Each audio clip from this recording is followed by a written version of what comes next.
Hi guys, welcome back to my channel. If you are new here, my name is Faith and I am a homeschooling mom to 4, and we are actually, it's hard to believe, but we are getting ready to wrap up our 7th year of homeschooling. And today I'm going to be sharing with you just kind of how I have managed over the course of these 7 years to, as I slowly have added children into our homeschool routine, how I manage teaching 4 different kids in 4 different grades. So I won't even sit here and say, okay, I have this completely figured out. We accomplish every day of school without incident or flaw, or that it goes off without a hitch. I'm not going to say that, but I am going to share with you just some tips and some things that I've learned over the years of how to manage this, because it can be very overwhelming and it can be stressful. And again, I don't have it figured out, but I have developed some strategies to help our day run a little bit smoother. So I'm just going to go ahead and jump in and just share some tips that you can kind of work into your own homeschool should you have multiple kids, multiple different grades that you're trying to teach. So the first thing that I have slowly learned as my oldest gets older and older, I have learned to recruit him in my homeschooling routine and use him in some way or fashion as one of the teachers for my younger kids. Now, that's one thing. If you had older kids, like high school or older, that they were actually able to teach a lesson, that they could actually look at a lesson and be able to teach the lesson, that would be great. And I intend maybe when Gabriel is a little bit older to use him in that capacity. However, we're just not there quite yet. So, if you have older kids, that would be one way. I can't attest to that because I don't have a kid old enough to actually teach my younger ones, but I still have recruited him and used him in different ways. And I just want to share a couple of ways that I have used him to help my youngers along. So the first thing is with my preschooler, she's just learning letters. So we have just little charts that kind of go over the vowels and go over the letters. She will say the name of the letter and the sounds that it makes, like T, t, t, table. And so a lot of times when we're just reviewing some of the letters, I will give these cards to Gabriel and say, can you go over these with Eden? Can you practice her letters? Same thing, we have some flashcards that just have general numbers. Can you go over with these? Can you, get the counting bears? And if you lay the number 4 down, have her put 4 bears and check her work. Very simple activities that he's able to do with her that I wouldn't need to oversee. He's able to know whether or not these what she's saying are correct. So he gets these, he knows how to do this. I can send him with these flashcards, or I have even little letter flashcards, the number flashcards, or even she's starting to get to a book.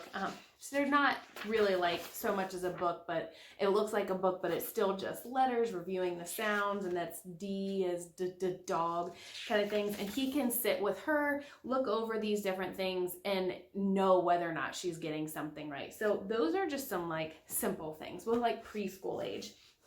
Now, sometimes my next one, my first grader this year, he will have to do some reading. So a lot of times he'll have just these, these standard little readers, little stories in them, and you have to sit with them and listen to them read. You have to make sure that they're saying the correct words, that they're, not totally butchering everything.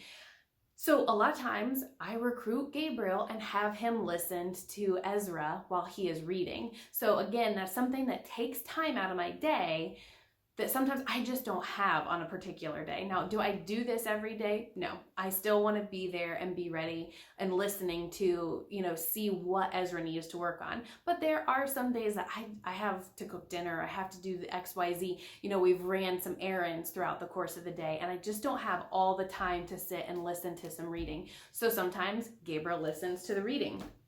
Now, moving up to my second son, my oldest, well, sometimes, I've shared before, we have these math fact worksheets that they have every day in their math.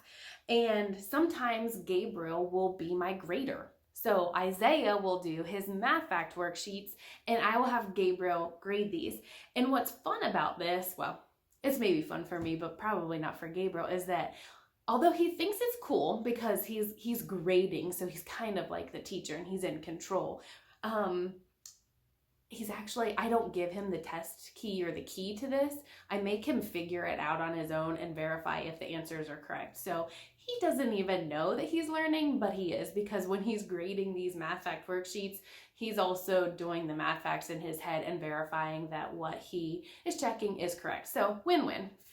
So those are just some ways where I have recruited my oldest to help do some activities that are appropriate for him, to kind of look over, check some of the other things that he has done before, like with Ezra, as he's just starting his reading journey. Sometimes he still has problems on his worksheets that will, the directions or the word problem on math or whatever it'll say.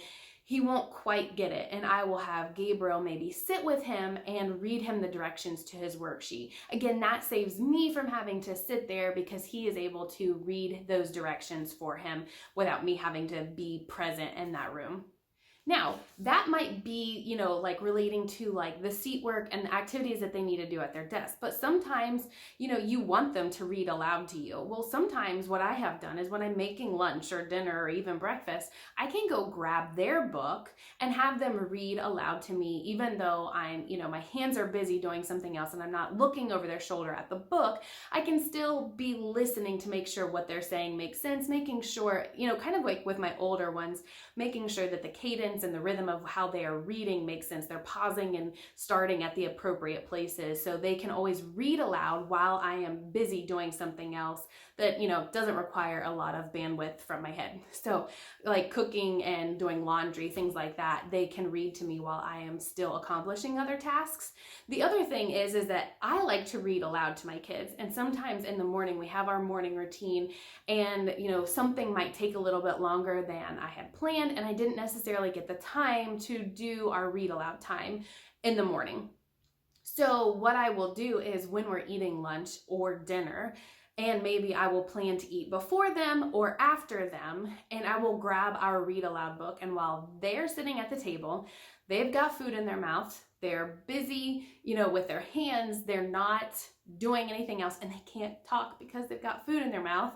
They're quiet and they listen to me read aloud. So that's another way to use your time to be able to squeeze something in if you found that it wasn't working at another point in your day. So you just kind of have to plan a little bit to make sure that, if you're really hungry, you eat before you serve them lunch, or you're going to plan to eat after their lunchtime so that you're available to read while they're eating.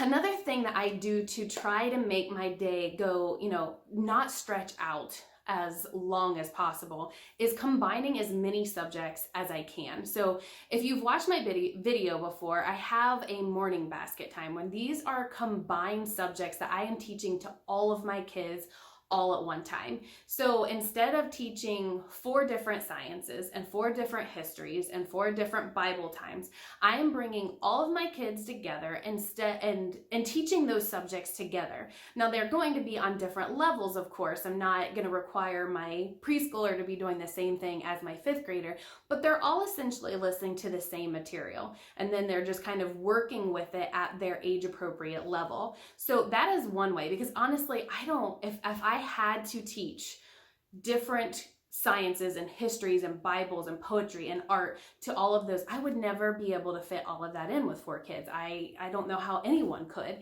You would have to be just expertly timing your day out, and I just can't do that. So we combine all of those subjects and I teach them all in the living room together. We cover them in one big chunk of time in the morning before we break off and do our individual subjects. Another option is if you're still finding like you just do not have enough time in your day to get all of these subjects done, there is the option to outsource a subject or a topic or something to, whether it is, buying a curriculum that they would watch on a computer, or it is, taught, you can do like teaching textbooks is online and they would do that on a computer.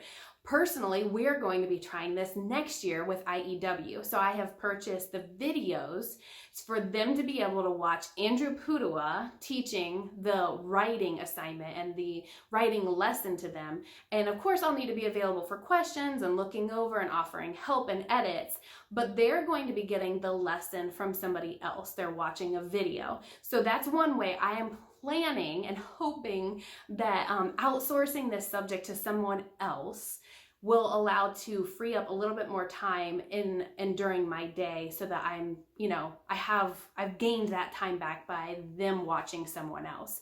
Other options could be like co-ops. You can find a co-op where they're teaching science classes and foreign languages or math or different things. Like in our neighborhood or our city, we have plenty of options of different co-ops, so you could really outsource some different topics that maybe are your weak ones or you just don't feel qualified to teach to someone else that would be qualified to teach that. So that would be another way to free up some time in your day by allowing someone else to teach that subject or topic. Another suggestion is to really develop a routine. It doesn't have to be, from this time to this time we do this and this time to do. It's more of a rhythm that we're going to do this first, and then after I'm done with that, I'm going to move to this and then to this. And that's kind of what we have developed over this course of 7 years. We have developed a rhythm. I don't hold to strict times that, from 9 to 10 we do this, and from 10 to 10:30 we do this. I don't adhere to a timeline, but I do have a rhythm, and we follow this same routine every day so that my kids know and expect when they're going to have my individual attention. So they know that at about this time, when I'm finished with Gabriel, I'm going to move to Isaiah. And when I'm done with Isaiah, I'm going to move to Ezra. And from Ezra, I'm going to move to Eden. Now, they know that they have some things that they can do before I get to them. And so we've just slowly worked on this routine. Okay, you're going to have me about this time, a little before lunch or a little after lunch. You're going to have my individual time. So before that, you need to be working on this. They've just kind of slowly grown into this rhythm, and doing that so that they have some sort of expectation has allowed us to smoothly move throughout our day. I'm not tracking down kids. They're like, wait, what? That's not what we did yesterday. Like, you worked with me here. Like, they have come to know and expect what I expect of them, and for them to be available to me when I'm ready, when I can finally give them my attention. There's only one of me. I've got 4 kids, so they know that they kind of have to wait for their turn. It's unfortunate sometimes because some kids want to get done earlier and they know they have to wait, but I have worked in, you can probably see I have these set behind me where each kid has theirs. So I will actually, that's another point, is having things available for them that they can work on without you. So you'll see in this happens to be Ezra, and I will have a manila folder set up for each of the days of the week. And on the weekend, I prep these folders with worksheets that they can go and grab and do anything that they can without me. This also kind of pulls in Gabriel. If they can't read something, they can go to Gabriel and Gabriel can read it to them. But a lot of the things, as Ezra's getting older, he knows what to expect. He has some copy work that he needs to write. He has some math facts that he can do that he doesn't need me beside him. So these folders will be prepped and ready for him. He can go and grab them and accomplish anything that he can. He knows if he's confused with something or it looks new and he doesn't know what to do, he's allowed to save that for when I have a moment to help him. He has other things, like he knows that he can go ahead and grab his spelling and copy his spelling words. He knows that he has his calendar and his meeting book, so he can go ahead and fill out the calendar and look at the temperature and, fill out all of that in here because that's in his folder. So all of his things are in his little tubby, and he knows he can go to the right one, get some work done while he's waiting. If he accomplishes all of that, then he knows he's got free time until I'm available to help him. Now, in line with this is don't be afraid to do something that's different. Just because the normal school day for a lot of people is, 9 to 3. Okay, if you have a busy day or you need to plan to do one kid in the evening when dad is home, or you're going to plan to teach some lessons on the weekend, whatever it is, don't be afraid to do what works best for your family. Because here, I have a tip for you. And when I figured this out, it was kind of a game changer for our family. So with Gabriel, my oldest, he and I go over his math lesson daily, and we'll go over his math lesson, and then I kind of turn him loose and he goes and he works on it by himself. However, we were waiting for the longest time. We would do our morning time, all the stuff that we do together, and then I would go straight to Gabriel. And I would go over his math lesson, go over anything for fix-it grammar, for writing, and I would basically turn him loose. And I wouldn't need to, unless he had a question, I really wouldn't have a lot more engagement with him throughout the day, aside from grading his work at the end of the day.